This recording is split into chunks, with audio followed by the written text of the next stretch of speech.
जंगल में रात का समय था। मम्मा चिड़िया अपने बच्चों के साथ अपने घर में बहुत सुकून से बैठी हुई थी।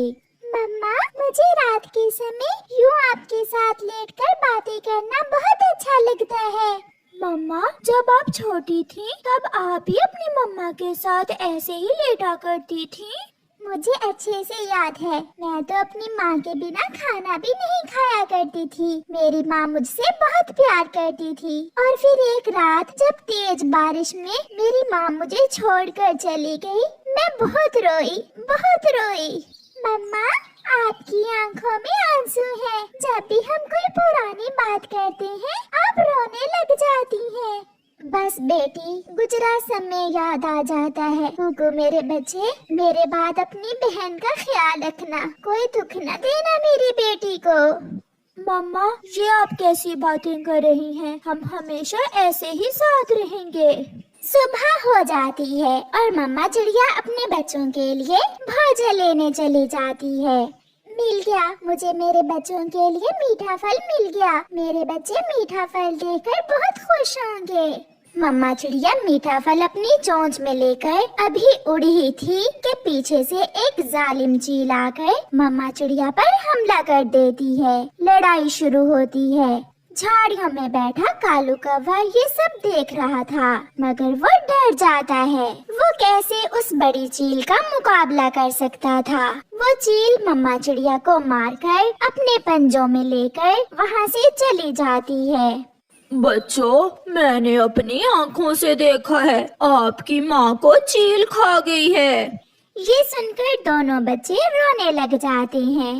कालू अंकल, मेरी मम्मा तो अभी अभी हमारे लिए भोजन लेने गई थी। मम्मा, आप क्यों हमें छोड़कर चली गई? बहुत जालिम है वो चील, बहुत जालिम है। वो मुझे खा लेती, मगर मेरी मम्मा को ना खाती। कौवा चला जाता है। बच्चे सारी रात बैठे रोते रहते हैं।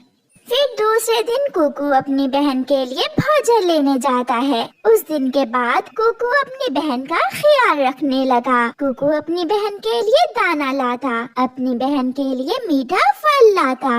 और फिर शाम को दोनों बहन भाई नदी पर सैर करने एक साथ जाते। वक्त के साथ साथ बच्चे बड़े होते गए और फिर एक दिन कुकू एक चिड़िया से शादी कर लेता है। ये कौन है कुकू? भूल गई आप? मैंने बताया तो था, ये मेरी छोटी बहन है। भाभी, मैं आपके लिए मीठे फल लाया करूंगी, मैं आपके लिए दाना लाया करूंगी। नहीं नहीं, ये काम तो मेरा पति ही कर लिया करेगा। मैं अपनी बहन से बहुत प्यार करता हूँ। आप मेरी बहन को माँ का प्यार देना। माँ, अभी से? मैं तो अभी खुद छोटी हूँ।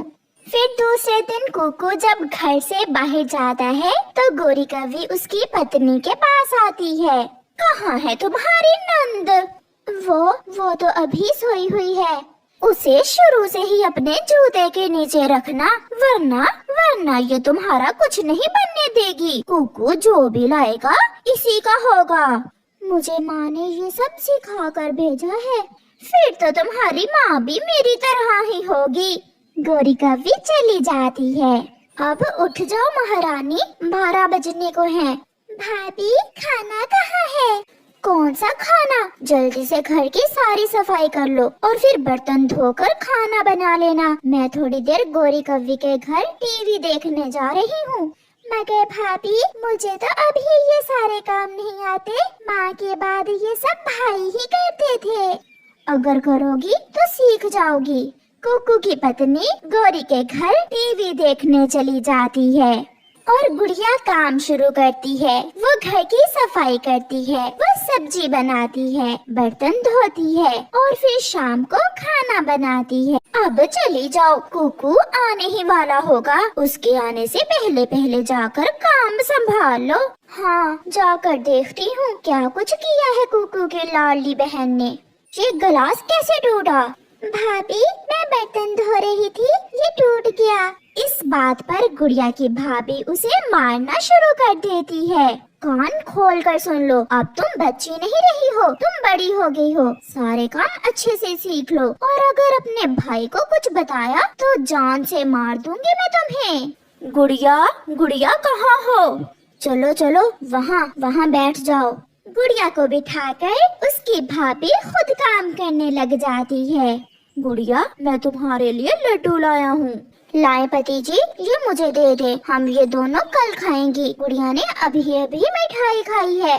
गुड़िया बहुत डर गई थी, उसकी भाभी ने उसे बहुत डरा दिया था, इसलिए वो खामोश रहती है। दिन गुजरते गए और गुड़िया की भाभी का उस पर अत्याचार बढ़ता गया। मेरी सहेली आई है आज मुझसे मिलने, चलो जल्दी से जाकर चाय बनाओ। गुड़िया रसोई में जाती है और चाय बनाना शुरू करती है। ये कौन है सहेली? ये है मेरी मुफ्त की नौकरानी। फिर वो दोनों हंसने लग जाती हैं। ये ले भाभी, चाय बन गई। गुड़िया की भाभी एक घूंट लगाती है और गरम गरम चाय उसके ऊपर फेंक देती है। मम्मा, मम्मा मुझे बचा ले। जबान काट दूंगी अगर बोली। चुप कर जाओ। गुड़िया सहम कर खड़ी हो जाती है। ऐसी चाय खुद ही पी लिया करो बनाकर, बेशरम, ना कोई जायका ना स्वाद। मैंने सोचा है अब हम गुड़िया की शादी कर दें। नहीं पति जी, इतनी भी क्या जल्दी है, अभी तो गुड़िया छोटी है, जब बड़ी होगी तो देख लेंगे। अगर इसकी शादी हो गई तो मुझे मुफ्त में नौकरानी कहाँ से मिलेगी? मुझे पूरा विश्वास है आप गुड़िया का अच्छा ही सोचोगी। फिर दूसरे दिन हरियाली तोती गुड़िया के घर आती है। वो अभी दरवाजे के पास ही थी। तुम सारी जिंदगी मेरी नौकरानी बनकर ही रहोगी। अगर तुम्हारे भाई ने तुमसे शादी की बात की तो ना कर देना। जी भाभी। चल भाग और जाकर चाय के बर्तन धो लो। तो ये है असल हकीकत, इसकी भाभी का व्यवहार गुड़िया से ऐसा है। हरियाली वापस चली जाती है। कुकू बेटा, मैंने ये सब अपनी आँखों से देखा। तुम्हारी भाभी गुड़िया को नौकरों से भी बुरा समझती है, मगर गुड़िया ने ये सब मुझसे क्यों छुपाया?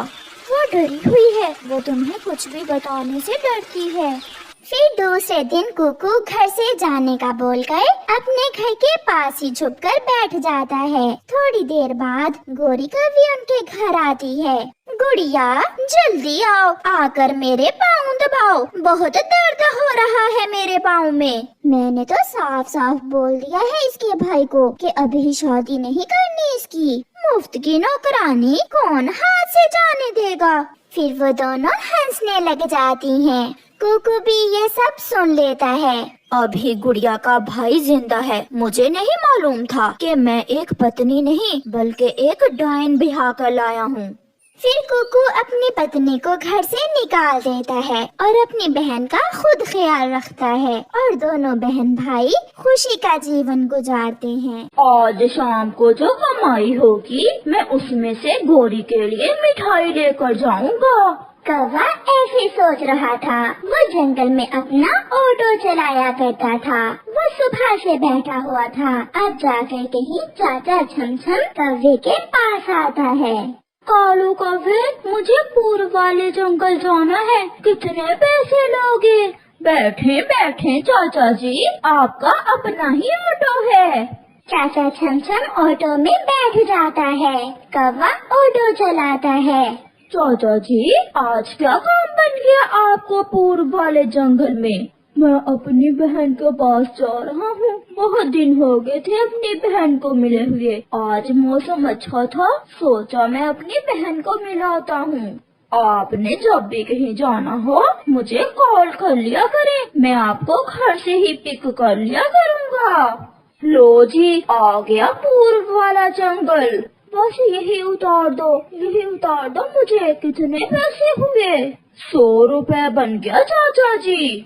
100 रुपए? ये तो बहुत ज्यादा है। पिछली बार मैं 50 देकर आया था। चाचा जी, 50 वाली बात पुरानी हुई। महंगाई बहुत हो गई है और मेरा ऑटो भी नया है, इसलिए मैं तो 100 ही लूँगा। तुम तो कह रहे थे बैठो बैठो, तुम्हारा अपना ही ऑटो है और आप मुझे लूट रहे हो। ऐसा कहते हुए चाचा छमछम गुस्से में 100 रुपए देकर चला जाता है। अच्छी कमाई हो गई है। कौवा वापिस होता है। वो जब अपना ऑटो नीचे उतारता है तो अपना सर पकड़कर बैठ जाता है, क्योंकि उसके ऑटो का टायर पंक्चर था। गई, आज की कमाई भी गई। कौवा ऑटो कबूतर चाचा के पास ले जाता है। कबूतर चाचा, टायर को पंक्चर लगा दो, कितने पैसे लोगे? कौवा जी, आप इसे अपनी ही दुकान समझे। आप बैठे, मैं अभी पंक्चर लगा देता हूँ। कौवा बैठ जाता है और कबूतर अपना काम शुरू करता है। उठो कालू, तुम्हारा ऑटो तैयार है। कितने पैसे हो गए चाचा जी? 50 रुपए। 2 पंक्चर थे, बहुत मुश्किल से लगाए हैं। 50 का सुनकर कालू कौवा हैरान हो जाता है। चाचा जी, आप तो कहते थे मेरी अपनी ही दुकान है, अब 50 रुपए मांग रहे हो। महंगाई बहुत है, मैं तो 50 ही लूँगा। फिर कालू कौवा गुस्से में 50 रुपए कबूतर को देकर वहाँ से चला जाता है। आज फिर खाली हाथ ही आगे हो, कुछ खाने के लिए भी लाए हो? मैंने सुबह बताया भी था कि घर का सारा राशन खत्म हो गया है। आज फिर टायर पंक्चर हो गया था। मैंने चाचा छमछम को लूटा और कबूतर ने मुझे लूट लिया। इससे तो अच्छा है तुम कोई और ही काम कर लो। मुझसे और कोई काम नहीं होता, कल की कमाई से राशन ले आऊँगा। दूसरे दिन कौवा अपना ऑटो लिए बैठा हुआ था कि रानो चिड़िया की माँ आती है। कौवे बेटा, मुझे अपनी बेटी रानो के घर जाना है, क्या तुम मुझे ले जाओगे? ये बुढ़ी चिड़िया पागल है क्या? रानो चिड़िया का घर तो वो सामने है। हाँ हाँ माँ जी, ले जाऊंगा, आप बैठे। रानो चिड़िया की माँ ऑटो में बैठ जाती है। कौवा ऑटो लिए चिड़िया के घर के पास ही आगे गुजर जाता है और 2-3 चक्कर उसी जगह पर लगाकर रानो चिड़िया की माँ को रानो चिड़िया के घर के सामने उतार देता है। अगर उड़कर आती तो थक जाती आप। ये है रानो चिड़िया का घर। कितने पैसे हुए बेटा? 50 रुपए हो गए माँ जी।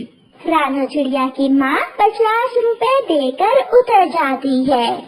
क्या उस कौवे के बच्चे ने आपसे 50 रुपए लिए यहाँ तक आने के? हाँ बेटी, सफर भी तो काफी था। माँ जरा बाहर निकले, घर के बाहर आकर देख। चिड़िया अपनी माँ को घर के बाहर ले जाती है। वो देखे, सामने से ही बैठी थी आप उस कौवे के ऑटो में। हाँ बेटी, बैठी तो मैं वही से थी उस कौवे के साथ। माँ, उस दुष्ट कौवे ने फजूल में ही आपके इधर उधर चक्कर लगवाए। आप तो मेरे घर के बहुत करीब थी। ऐसे कौवा दूसरे पक्षियों को लूटता, मगर फिर भी उसका कुछ न बनता। हर रोज शाम को कालू का ऑटो खराब हो जाता और जो कमाया होता वो लग जाता। आज पंख खराब हो गया है, आज की कमाई भी गई। ऐसे सोचता हुआ कौवा अपना ऑटो वर्कशॉप में ले जाता है। ऐसे ही दिन गुजरते गए, मगर कालू कौवा ना तो दूसरे पक्षियों को चूना लगाने से बाज आता और ना ही उसे कमाई होती। एक दिन वो उल्लू बहुत जल्दी में उड़ता हुआ आता है। उसके पास एक बैग भी था। कौवे जी, जल्दी चलो, मुझे काले जंगल में जाना है। 200 लूंगा, 200 वहाँ का। वो इलाका बहुत खतरनाक है। तुम 200 ही ले लेना, जल्दी चलो। वो उल्लू ऑटो में बैठ जाता है। कौवा ऑटो चलाता है। ये उल्लू पागल ही है, 200 में ही मान गया। तेज चलाओ, इसे और तेज चलाओ, मुझे बहुत देर हो रही है। उल्लू जी, सबसे तेज चलता है मेरा ऑटो। कौवे ने अभी इतना कहा ही था कि एक आवाज के साथ कालू का ऑटो रुक जाता है। वो ऑटो एक पेड़ पर उतारता है। क्या हुआ कौवे? कुछ खराबी बन गई है ऑटो में, मैं देखता हूँ। पीछे से मिट्ठू ऑटो लेकर आता है। रुको रुको मिट्ठू, मुझे भी लेते जाओ। जल्दी में उल्लू मिट्ठू के ऑटो में बैठ जाता है। मिट्ठू ऑटो लेकर चला जाता है। उल्लू अपना बैग कालू कौवे के ऑटो में ही भूल जाता है। अरे ये उल्लू तो अपना बैग यहीं भूल गया, चलो खोल कर देखता हूँ। कौवा जैसे ही बैग खोलता है उसकी तो आंखें खुली की खुली रह जाती हैं। वो बैग तो नोटों से भरा हुआ था। आज जागी किस्मत, आज सब सपने पूरे हुए। भाग कालू भाग। कालू अपना ऑटो वहीं छोड़कर वो बैग लिए घर भागता है। गोरी गोरी कहाँ हो, आज हम अमीर हो गए। कालू क्या हुआ, सब ठीक तो है? आज ही तो सब ठीक ठीक हुआ है, ये देखो।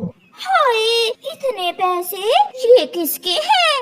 वो उल्लू अपना बैग ऑटो में भूल गया था।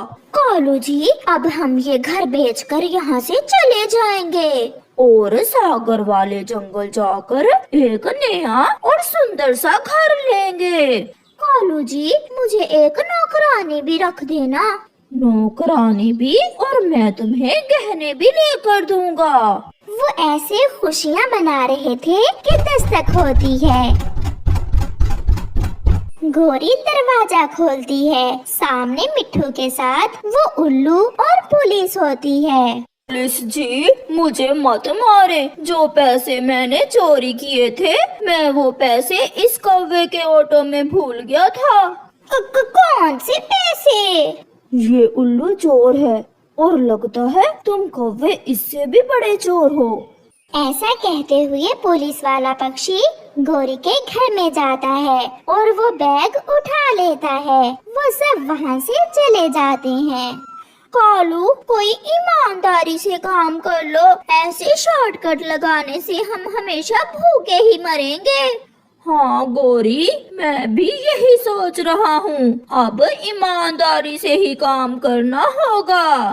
प्यारे दोस्तों, इस कहानी से हमें सीख मिलती है, कोई भी काम हो उसमें लालच न करें, क्योंकि ईमानदारी से ही कामयाबी मुमकिन है। आपका धन्यवाद।